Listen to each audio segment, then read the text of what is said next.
Kakauwi lang namin galing simbang gabi, pang 2 araw na to na nagsimbang gabi kami. So, nung 16 nagsimula, hindi talaga kami kasi last year complete kami at first time ko yon na nakumpleto yung simbang gabi. So, nagpump na ako kasi talagang wala na ding stock doon. Ayan, dami ko nang iniinom kagabi. Let's see how much we can make. Ayan. So, tapo 4 ounce na lang ang ano ko pa. O, eto lumagpas ng 2 ounce. Yay. So, more. At kagabi, ang dami ko ng fresh buko na ininom. Fresh milk. May bago din akong fresh milk na trinay.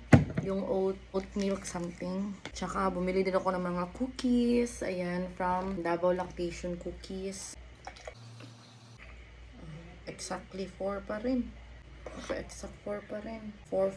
Kailangan mapabalik natin. So, ito talaga yung paborito ko sa Davao Lactation Cookies.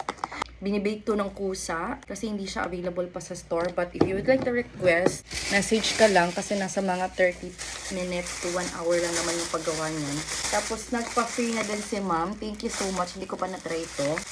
Lacta Choco Chip. Ayan. Tapos, eto yung lagi kong in-order sa kanila. Actually, yung in-order ko lagi sa kanila, eto yung 18 pieces na mix or halo, assorted na mga cookies. Tapos, eto. And then, nag-order kami ng 2 oat side milk. Ba yun? Nakalimutan ko. Nasarap na kasi tinatamad akong kunin. Tapos, eto.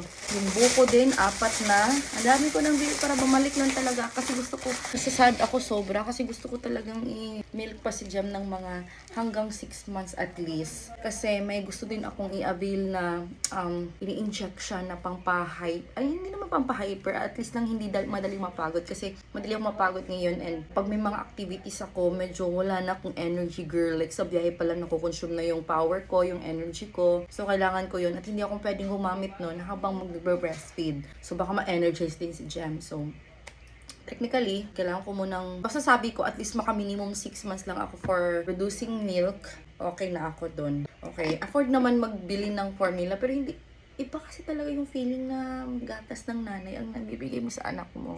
Alam mo yung feeling ko, mas mayaman ako dun. Ayan, so eto lang yung nagawa ko at later magpapump na naman ulit tayo. December 17 tayo ngayon ng madaling araw kasi kakauwi lang namin galing simbang gabi.